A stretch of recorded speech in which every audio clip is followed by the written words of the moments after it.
Hello, welcome to Rekha creations. ಇವತ್ತು ನಾವು single crochet ಮತ್ತು ಡಬಲ್ ಕ್ರೋಶೆ ಎರಡನ್ನೂ ಬಳಸಿ ಯಾವ ರೀತಿ ಒಂದು ಸಿಂಪಲ್ ಆಗಿರುವಂಥ ಫ್ಲವರ್ ಮಾಡೋದು ಹೇಗೆ ಅಂತ ತಿಳ್ಕೊಳ್ಳೋಣ. ಫಸ್ಟು 5 ಚೈನನ್ನು ರೆಡಿ ಮಾಡ್ಕೊಳ್ಬೇಕು. ಹೀಗೆ 1 2 3 4 ಆ್ಯಂಡ್ 5 ಈ 5 ಚೈನನ್ನು ನಾವು ರೆಡಿ ಮಾಡ್ಕೊಂಡ ನಂತರ ಫಸ್ಟ್ ಚೈನಲ್ಲಿ ನೀಡಲನ್ನು ಹಾಕಬೇಕು. ಆ ಫಸ್ಟ್ ಚೈನಲ್ಲಿ ಹಾಕಿ ಅದರ ಕೆಳಗಡೆಯಿಂದ ನಾವು ಯಾರ್ನನ್ನು ಎಳ್ಕೊಳ್ಬೇಕಾಗತ್ತೆ. ಹೀಗೆ ತೆಗೆದುಕೊಂಡು ಮತ್ತೆ ಮೇಲ್ಗಡೆ ಹಾಕಿ ಎಳ್ಕೊಳ್ಬೇಕು.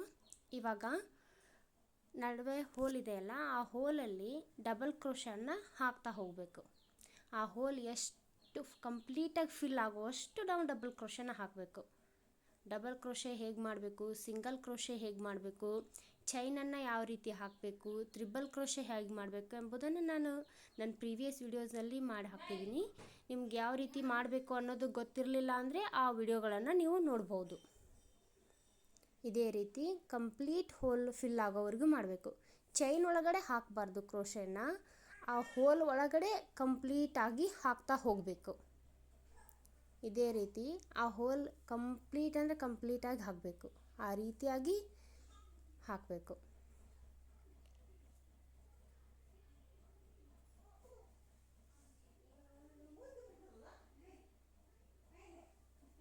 ಈ ರೀತಿಯಾಗಿ ಕಂಪ್ಲೀಟಾಗಿ ಒಂದು ರೌಂಡ್ ಬರುತ್ತೆ. ನಂತರ ಇದು ಕಂಪ್ಲೀಟ್ ಆದ ನಂತರ ಮತ್ತೆ 3 ಚೈನನ್ನು ಮಾಡ್ಕೊಳ್ಬೇಕು. 1 2 ಆ್ಯಂಡ್ 3 3 ಚೈನ್ ಮಾಡ್ಕೊಂಡ ನಂತರ ಈಕ್ವಲ್ ಆಗಿ ಇವಾಗ ನಾವು ಈ ಕಂಪ್ಲೀಟ್ ರೌಂಡನ್ನು 3 ಪಾರ್ಟ್ಸಾಗಿ ಮಾಡಬೇಕಾಗತ್ತೆ. 1 ಪಾರ್ಟಿಗೆ ನಿಡಲನ್ನು ಹಾಕಿಬಿಟ್ಟು ಕೆಳಗಡೆಯಿಂದ ಏನು ಕಂಬ ಕುಂದಿರಿಸಿರ್ತೀವಲ್ಲ ಅದರಲ್ಲಿ ಒಳಗಡೆ ಹೋಗಿಸ್ಬಿಟ್ಟು ನಾವು ದಾರವನ್ನು ಎಳ್ಕೊಳ್ಬೇಕು.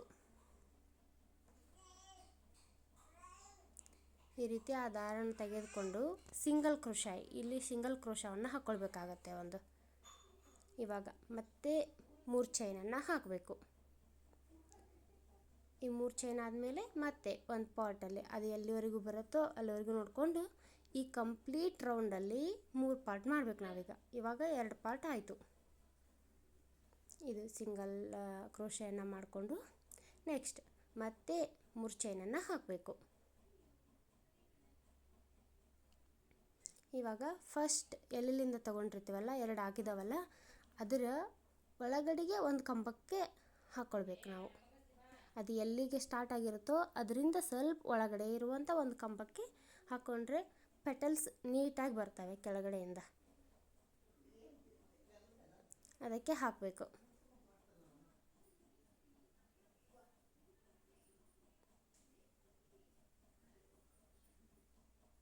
ಮತ್ತು ಇವಾಗ ಒಂದು ಸಿಂಗಲ್ ಕ್ರೋಶೆನ ಫಸ್ಟ್ ಹಾಕ್ಕೊಳ್ಬೇಕು. ಸ್ಟಾರ್ಟಿಂಗಲ್ಲಿ ಸಿಂಗಲ್ ಕ್ರೋಶೆ, ನೆಕ್ಸ್ಟ್ ಎಲ್ಲ ಡಬಲ್ ಕ್ರೋಶೆಗಳನ್ನು ಹಾಕ್ತಾ ಹೋಗಬೇಕು. ಇವಾಗ ಮತ್ತೆ ಎಲ್ಲ ಡಬಲ್ ಕ್ರೋಶೆ, ಅದು ಕಂಪ್ಲೀಟ್ ಅದು ಚೈನ್ ಹಾಕಿರೋದು ಇರೋದೆಯಲ್ಲ ಅದು ಕಂಪ್ಲೀಟ್ ಫಿಲ್ ಆಗೋವರೆಗೂ ಅದನ್ನು ಎಳಿತಾ ಹಾಕ್ತಾ ಹೋಗಬೇಕು. ತುಂಬ ಗುತ್ತಾಗಿ ಬರಬೇಕು ಅದು ಡಿಸೈನ, ಅಂದರೆ ಮಾತ್ರ ಪೆಟಲ್ಸ್ ನೋಡಲಿಕ್ಕೆ ಚೆನ್ನಾಗಿ ಕಾಣಿಸುತ್ತೆ. ಈ ರೀತಿಯಾಗಿ ಒಂದು 3 ಹಾಕಿದ್ವಲ್ಲ ಅದರಲ್ಲಿ ಹಾಕಿರೋದಿದು. ಇವಾಗ ಲಾಸ್ಟ್ ಎಂಡಲ್ಲಿ ಬಂದಿದೆ, ಅದನ್ನು ಎಳೆದ್ಬಿಟ್ಟು ಹಾಕ್ತಾ ಹೋಗಬೇಕು. ನಂತರ ಲಾಸ್ಟಲ್ಲಿ ಎಂಡ್ ಮಾಡುವಾಗ ಇವಾಗ ಒಂದು ಸಿಂಗಲ್ ಕ್ರೋಶೆ ಹೇಳ್ತೀವಲ್ಲ ಆ ಸಿಂಗಲ್ ಕ್ರೋಶೆಯನ್ನು ಹಾಕ್ಕೊಂಡ್ರೆ ಮಾತ್ರ ಪೆಟಲ್ಸ್ ಕಾಣಿಸುತ್ತೆ. ಇಲ್ಲದೆ ಹೋದರೆ ಎಲ್ಲನೂ ಕಂಪ್ಲೀಟಾಗಿ ಹಾಗೆ ಬಂದುಬಿಡುತ್ತೆ. ನೆಕ್ಸ್ಟ್ 3 ಚೈನ್ಸ್ ಇತ್ತಲ್ವ ಆ ಚೈನ್ಸಲ್ಲಿ ಹೋಗಬೇಕು. ಅದರಲ್ಲೂ ಕೂಡ ಇವಾಗ ಒಂದು ಸಿಂಗಲ್ ಕ್ರೋಶೆಯನ್ನು ಹಾಕಬೇಕು. ಒಂದು ಸಿಂಗಲ್ ಕ್ರೋಶೆಯಿಂದ ಎಂಡ್ ಮಾಡಬೇಕು, ಸಿಂಗಲ್ ಕ್ರೋಶೆಯಿಂದ ಸ್ಟಾರ್ಟ್ ಮಾಡಬೇಕು. ಹೀಗೆ ಇವಾಗ ಮತ್ತೆ ಡಬಲ್ ಕ್ರೋಶೆಯನ್ನು ಹಾಕ್ತಾ ಅದನ್ನು ಕಂಪ್ಲೀಟಾಗಿ ಫಿಲ್ ಮಾಡಬೇಕು ಆ 3 ಚೈನನ್ನು. ಯಾವುದೇ ರೀತಿ ಮಿಸ್ ಆಗದೆ ಇರೋ ಥರ ಹಾಕ್ತಾ ಹೋಗಬೇಕು.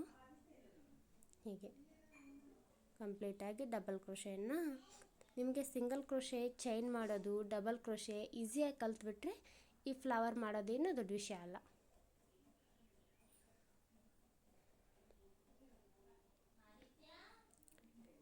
ಹೀಗೆ 3 ಪೆಟಲ್ಸನ್ನು ರೆಡಿ ಮಾಡಬೇಕಾಗತ್ತೆ ಸೆಕೆಂಡ್ ಸ್ಟೆಪ್ಪಲ್ಲಿ.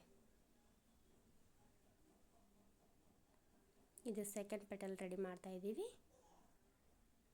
ಥರ್ಡ್ ಪೆಟಲ್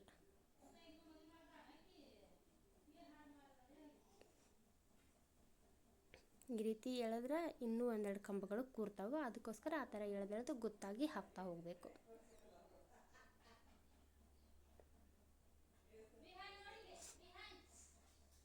ಲಾಸ್ಟಲ್ಲಿ ಮತ್ತೆ ಒಂದು ಸಿಂಗಲ್ ಕ್ರೋಶೆಯನ್ನು ಹಾಕಿಬಿಟ್ಟೆ ಎಂಡ್ ಮಾಡಬೇಕಾಗತ್ತೆ. ಪ್ರತಿಯೊಂದು ಪೆಟಲ್ಲು ಕೂಡ ಲಾಸ್ಟಲ್ಲಿ ಸಿಂಗಲ್ ಕ್ರೋಶೆ ಹಾಕಿಬಿಟ್ಟೆ ಎಂಡ್ ಮಾಡಬೇಕು.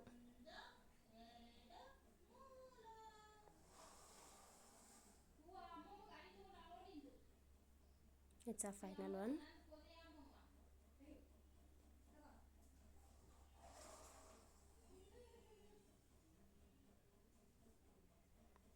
ಇವಾಗ 2 ಸ್ಟೆಪ್ ಆಯಿತು. ಇನ್ನೊಂದು ಸ್ಟೆಪ್ ಮಾಡ್ಕೊಳ್ಳೋಣ. ಇವಾಗ ಸೆಕೆಂಡ್ ಸ್ಟೆಪ್ಪಿಗೆ 3 ಚೈನ್ ಸ್ಟಿಚ್ ಹಾಕಿದ್ವಲ್ಲ, ಇವಾಗ 4 ಚೈನನ್ನು ಹಾಕಬೇಕು. ಇವಾಗ 4 ಚೈನ್ ಆದ ನಂತರ ಮುಕ್ಕಾಲು ಭಾಗ, ಫಸ್ಟ್ ಪೆಟಲ್ನ ಮುಕ್ಕಾಲು ಭಾಗಕ್ಕೆ ಒಂದು ಸಿಂಗಲ್ ನಾಟನ್ನು ಹಾಕ್ಕೊಳ್ಬೇಕು.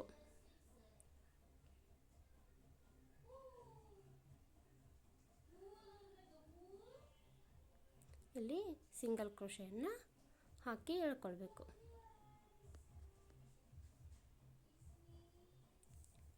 ಇವಾಗ 4 ಪೆಟಲ್ಸ್ ರೆಡಿ ಆಗುತ್ತೆ. ಇದು 3ನೇ ಸ್ಟೆಪ್ಪಲ್ಲಿ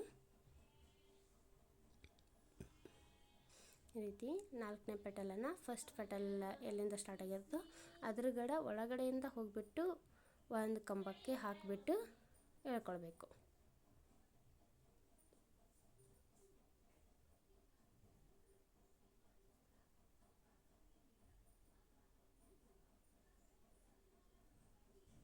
ಇವಾಗ ಮತ್ತೆ ಡಬಲ್ ಕ್ರೋಶೆಯನ್ನು ಹಾಕ್ತಾ ಅವ್ನ ಪೆಟಲ್ಸ್ನ ಚೈನ್ ಹಾಕಿ ಎಲ್ಲೆಲ್ಲಿ ಸ್ಟಿಚ್ ಮಾಡಿದೆವೋ ಅವನ್ನೆಲ್ಲ ಹೇಗೆ ಸೆಕೆಂಡ್ ಸ್ಟೆಪ್ಪಲ್ಲಿ ಮಾಡಿದೆವೋ ಅದೇ ರೀತಿ ಥರ್ಡ್ ಸ್ಟೆಪ್ಪಲ್ಲೂ ಕೂಡ ಕಂಪ್ಲೀಟಾಗಿ ಮಾಡ್ತಾ ಹೋಗಬೇಕು. ಹೀಗೆ ಕಂಪ್ಲೀಟಾಗಿ ಪ್ರತಿಯೊಂದನ್ನು ತ್ರಿಬಲ್ ಕ್ರೋಶ ಹಾಕ್ತಾ ಅದನ್ನು ಎಳಿತಾ ಕರೆಕ್ಟಾಗಿ ಪೆಟಲ್ಸನ್ನು ಸ್ಟಿಚ್ ಮಾಡ್ತಾ ಹೋಗಿ ಕಂಪ್ಲೀಟ್ ಮಾಡ್ಬೇಕು. ಇವಾಗ 4 ಪೆಟಲ್ಸ್ ರೆಡಿ ಆಗುತ್ತೆ. ನಿಮ್ಗೆ ಇನ್ನೂ ಒಂದು ಸ್ಟೆಪ್ ಬೇಕು, ಇನ್ನೂ ದೊಡ್ಡದಾಗಿರುವಂಥ ಫ್ಲವರ್ ಬೇಕು ಅಂದರೆ ನೆಕ್ಸ್ಟ್ ಸ್ಟೆಪ್ಪಲ್ಲಿ 5 ಚೈನನ್ನು ಹಾಕ್ತಾ 5 ಕಡೆ ಆ ರೀತಿ ಸಿಂಗಲ್ ನಟ್ ಹಾಕಿ ಫಿಕ್ಸ್ ಮಾಡ್ತಾ ಹೋಗಿ ಫಿಲ್ ಮಾಡ್ತಾ ಹೋದರೆ ಇನ್ನೊಂದು ಸ್ಟೆಪ್ ರೆಡಿ ಆಗುತ್ತೆ. ನಾನು ಜಸ್ಟ್ 3 ಸ್ಟೆಪ್ಪಲ್ಲಿ ಫ್ಲವರನ್ನು ಸಿಂಪಲ್ ಆಗಿರೋ ಫ್ಲವರನ್ನು ನಾನು ರೆಡಿ ಮಾಡಿದ್ದೀನಿ. ಇವಾಗ ಲಾಸ್ಟಲ್ಲಿ ಅದನ್ನು ಎಳ್ಕೊಂಬಿಟ್ರೆ ಆ ಥ್ರೆಡನ್ನು ಇವಾಗ ಕಟ್ ಮಾಡ್ಕೊಂಬಿಟ್ರೆ ಅದು ಏನೂ ಆಗೋದಿಲ್ಲ. ಫ್ಲವರ್ ಉಚ್ಕೊಂಡು ಹೋಗೋ ಚಾನ್ಸಸ್ ಇರುತ್ತೆ. ಆ ರೀತಿ ಲಾಸ್ಟಲ್ಲಿ ನೀವು ಒಂದು ನಾಟ್ ಎಳ್ಕೊಳ್ಳದೆ ಹೋದರೆ ಈ ರೀತಿಯಾಗಿ ಸಿಂಪಲ್ ಆಗಿರುವಂಥ ಫ್ಲವರ್ ರೆಡಿಯಾಗಿದೆ. ನೀವು ಬೇಕಿದ್ರೆ ಟ್ರೈ ಮಾಡಿ.